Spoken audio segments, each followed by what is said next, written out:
Welcome to doctor மைக்லீஸ் music therapy channel. இன்றைய பதிவில் லேட் சைல்ட்ஹுட் முடிஞ்சு பிபர்ட்டி ஆரம்பிக்கும் பொழுது கேர்ள் சில்ட்ரனுக்கு எதை போல் ப்ரிகாஷனரிஸ்லாம் சொல்லிக் கொடுக்க முடியும், அவங்களோட எமோஷ்னல் ஸ்டெபிலிட்டியை எப்படி நம்ம சீர்தூக்கிக்க முடியும் அப்படின்றத பற்றிலாம் நம்ம சில செய்திகளை இந்த பதிவில் பகிர்ந்துக்கலாம்.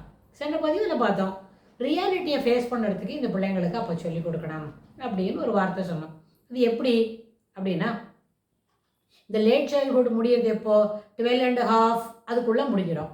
அந்த 12.5லேருந்து தான் ஓவர்லேப் ஆகும் பிபர்ட்டி பீரியட். சில பிள்ளைங்க லேட் சைல்ட்ஹுட் முடியறதுக்கு முன்னாடியே 9.5 10.5லேயே சிலதெல்லாம் என்ன பண்ணிடும், பிபர்ட்டி அட்டைன் பண்ணிடுவாங்க. ஸோ அந்த மாதிரி வரும்போது அது it is a universal phenomena. எல்லா உலகத்துலேயும் கேர்ள் சில்ட்ரன் அப்படின்னு சொன்னால் அந்த கேர்ள் சைல்டு இது போல் ஒரு நேரத்தில் அவங்க இதை யதார்த்தத்தை ஃபேஸ் பண்ணி தான் ஆகணும். ஆனால் இது என்ன பண்ணலாம், முன்னாடியே சொல்லி வைக்கிறதும் ஒரு சின்ன ப்ளஸ் பாயிண்ட்டு தான்.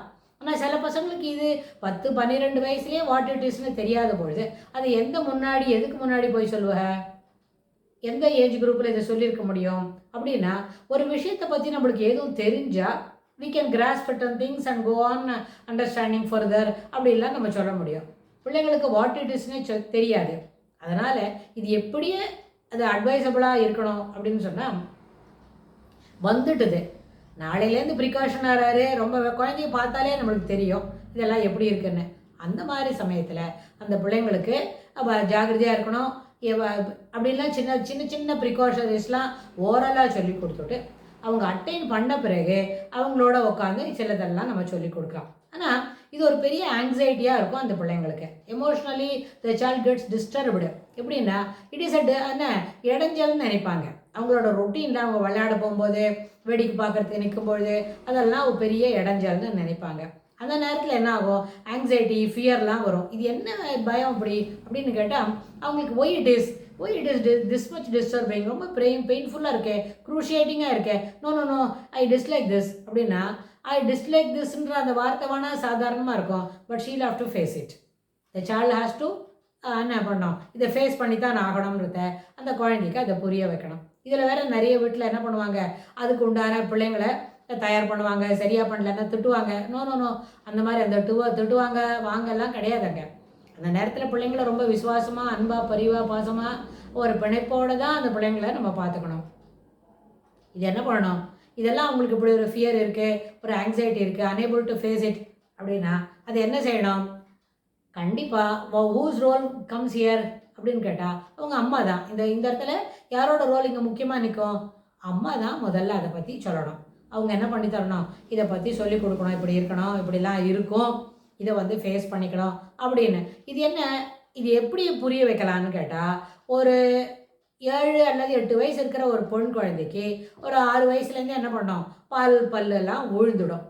அந்த மில்க் டீத்து விழுந்துட்டு பர்மனன்ட் டீத்து முளைக்கும். அது பர்மனன்ட் டீத் முளைக்கிறதுக்கு என்ன ஆகும், ஒரு 4 to 8 months ஆகும், சிலப்போ 1 year கூட ஆகும். டிபெண்ட்ஸ் அப்பான் அந்த கால்சியம் டெபாசிட்ஸை அந்த பிள்ளைங்களுக்கு எவ்வளோ இருக்குது, எந்த அளவுக்கு அவங்க ரிச் கால்சியம் இருக்குது, ability to take it up அப்படின்னும், அவங்க என்ன உணவு முறை பழக்க வழக்கங்கள் எப்படி இருக்குது, அதெல்லாம் பொறுத்து கூட அவங்களுக்கு எவ்வளோ சீக்கிரமாக புது பல் முளைக்கிறது அப்படின்றத நம்ம தெரிஞ்சுக்க முடியும். அது கண்டிப்பாக முளைக்காமலாம் இருக்காது. ஒரு 8 வயசுக்குள்ளே பல்லுலாம் விழ துவங்குது அப்படின்னு சொன்னால் it is very much normal. அது ஒரு 8 to 10 months at the most 1 yearக்குள்ளே அந்த பல்லெல்லாம் மறுபடியும் முளைக்க துவங்கும். அந்த முளைக்கிற நேரத்தில் நம்ம சிலரே என்ன பண்ணோம், அந்த 2 பல்லு விழுந்திருக்கிற கேப்புன்னா த சைல்டு ஃபீல் என்ன பண்ணோம், பிட் டிஸ்டர்ப்டு. அதனால அது யாரோடையும் பேசாது, ரொம்ப சிரிக்காது, வாயை நல்லா டைட்டாக மூடிக்கும், லிப்ஸ் எல்லாம் அப்படின்னு. ஆனால் சில பிள்ளைங்க இருப்பாங்க, அதை பற்றிலாம் ஒன்றும் they don't care for it, they go on playing, enjoying, அதெல்லாம் போகும். இதெல்லாம் சகஜம்தான். அந்த கிரிட்டிசைஸ் பண்ணுறாங்க, சிலப்போ காமெடி பண்ணுறாங்க, பல்லு இல்லைன்னு ஒரு சில பசங்க ஃபீல் பண்ணோம். சில பசங்க அதை பற்றி என்ன இக்னோர் பண்ணிவிட்டு brush it aside and go on என்ன பண்ணுவாங்க, they go on play outside and enjoy the day and night. எதெல்லாம் கிடைக்கிறதோ அவங்களுக்கு சாயங்காலத்தில் பகலில் எப்போ விளையாட போனாலும் அதை சகஜமாக எடுத்துப்பாங்க. அது என்ன ஆகும், இந்த 2 பாசிபிலிட்டிஸும் எப்படி இதுக்கு உண்டோ அதை சாதாரணமாக அந்த பிள்ளைங்க கேர்ள் சைல்டு தான் எடுத்துப்பாங்க. இது எப்படி, இந்த 8 வருஷம் ஆன பிறகு 8 வயசுக்கு அப்புறம் இந்த பல்லெல்லாம் உழுந்து முளைக்கிறது எப்படி சாதாரண ஒரு டெவலப்மெண்டல்ல க்ரோத் அண்ட் டெவலப்மெண்ட்ற கான்செப்டில் இதை சரியான முறையில் எடுத்துக்கணுமோ அப்போ தான் பல்லெல்லாம் போயிட்டு பர்மனெண்ட் டீத் வந்தால் தான் நம்மளுக்கு ஃபேஸ்க்கு ஒரு என்ன இது கிடைக்கும், அந்த அமைப்பு சீராகும் அப்படின்னு அந்த பிள்ளைங்களுக்கு எப்படி சொல்லி புரிய வைக்கிறோமோ அதை அவங்களே புரிஞ்சுடுவாங்க. கொஞ்சம் சொன்னாலே போகிறோம். முழு அளவில் கேர்ள் சைல்டெல்லாம் ரொம்ப இன்டெலிஜென்ட்டு, அவங்க அதெல்லாம் அந்த அவங்களோட சாமர்த்தியத்தில் புரிஞ்சுடுவாங்களோ அதுபோல தான் இதுவும் இன்டர்னல் ஆர்கன்ஸ் மெச்சூர் ஆகுது. இந்த 10-12 வயசுக்குள்ளே இது ஆரம்பிக்கும். முதல்ல ஒரு 2 to 3 இயர்ஸ்க்குள்ளே 24 to 30 monthsக்குள்ளே அது நல்லா மெச்சூர் ஆகிடும். அதுக்கப்புறம் continue to have it every 4th week அப்படின்னு அந்த பிள்ளைங்களுக்கு சொல்லி தரணும். ஆனால் அந்த முதல் 30 மாதம் சொல்கிற மாதிரி வாயில் சொல்கிற மாதிரி இது ஒரு 10 செகண்டுக்குள்ளே சொல்கிற விஷயம் இல்லை. 30 monthsன்றது அரௌண்ட் என்ன 2.5 years போல். அந்த 2.5 yearsக்கு இந்த பிரச்சனை என்ன பண்ணும், தொடர்ந்து இருந்துக்கிட்டே தான் இருக்கும். நிறைய வெளிக்குமா இருக்கும், சிலப்போ குரூஷியேட்டிங் பெயின், சிலப்போ டிஸ்டர்ப்டு ரொட்டீனு, அவங்க எதுவும் ஒரு போட்டியில் கலந்துருக்கிறாங்க, காம்படிஷன்னா அதில் சரியாக பர்ஃபார்ம் பண்ண முடியாது, பர்ஃபார்ம் பண்ணுற அளவுக்கு ஃபோக்கஸ் பண்ண முடியாது. Because of the pain and other thing disturbing இருக்கும். அந்த டிஸ்டர்பன்ஸ்னால என்ன ஆகும், அவங்களால சரியாக பேச முடியாது. ஒரு ட்ராயிங் காம்படிஷன் சொன்னால் சப்ஜெக்டிவாக ஆயிரும். அதில் காமன் சென்ஸ் அப்ளை பண்ணி அந்த ட்ராயிங் கலர்லாம் பண்ணுறதுக்கு கொஞ்சம் சிரமப்படுவாங்க. எல்லாமே நடக்கும். ஆனால் இதெல்லாம் என்ன பண்ணுறது, அந்த குழந்தைக்கு எடுத்து சொல்லலாம் இதெல்லாம் சாதாரணம் தான் அப்படின்னு. ஆனால் அது குழந்தை கூட புரிஞ்சுக்குமா இருக்கும். ஆனால் அது என்ன ஆகும், நம்ம சரியாக பர்ஃபார்ம் பண்ணலைன்ற ஒரு டிஸ்டர்பன்ஸ் இருக்கு இல்லையா, தட் டிஸ்டர்ப்ஸ் தெம் எமோஷ்னலி. அடடா நம்ம சரியாக பண்ணலை, நம்மளுக்கு ப்ரைஸ் வராது போடும், நம்ம எல்லோரும் நம்மளை என்ன பண்ணுவாங்க, ஐயா இவங்க ப்ரைஸ் வாங்கலையான்னு நம்மளை சொல்லிடுவாங்களோன்னு அந்த மாதிரி ஒரு இமேஜினரியில் அந்த பொண்ணை என்ன பண்ணுவாங்க, அந்த இமேஜினேஷன் அவங்கள குறைபாடு உடையதாக காட்டுத்தரும் அப்படின்னு கொஞ்சம் ஃபீல் பண்ணுவாங்க. ஸோ அதை அவங்களுக்கு நம்ம எடுத்து சொல்லலாம். இதை சகஜம்தான். இன்னொரு சமயம் இந்த மாதிரி ஒரு வருஷத்தில் 2 தடவை காம்படிஷன் நடந்ததுன்னா அடுத்த காம்படிஷனில் நம்ம பேசிக்கலாம் அப்படின்னு நம்ம சொல்லலாம். அதுக்கு உண்டான அளவுக்கு தயார் பண்ணிக்க முடியுமா, பண்ண முடியும் தான். அந்த சைக்கிள் டைமாக மாற்ற முடியாது இல்லையா.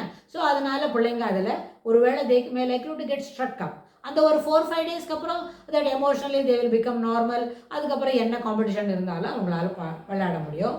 அந்த காம்படிஷனில் பங்கு பற்றிக்கொள்ள முடியும். விளையாடுறதா இருந்தாலும் பேசுகிறதா இருந்தாலும், ட்ராயிங் காம்படிஷனாலும் உட்காந்து அழகாக ட்ராயிங் பண்ண முடியும். ஸோ இது எல்லாமே இந்த வரைபடத்தில் தன்னை வெளிப்படுத்திக்கிறது, விளையாட்டில் தன்னை வெளிப்படுத்திக்கிறது, ஒரு பேச்சு போட்டியோ பாட்டு போட்டியிலையோ சிறப்பாக பாடி பரிசு வாங்குறதெல்லாம் அந்த சைக்கிள் உள்ள நாளாக இருந்தால் அவங்களால பர்ஃபார்மன்ஸ் பண்ணுறது கொஞ்சம் என்ன பண்ணும், அந்த அவங்களோட திறமையை கொஞ்சம் குறைப்படுத்தி காட்டி விடும். Because of the internal disturbance. வேறு ஒன்றும் இல்லை, உள்ளுக்குள்ளே ஏதோ பசங்க சிரமப்படுறது. ஓவர் இதை பற்றி அவங்க வெளியில் சொல்ல முடியாது. என்ன modesty cost her to keep quiet.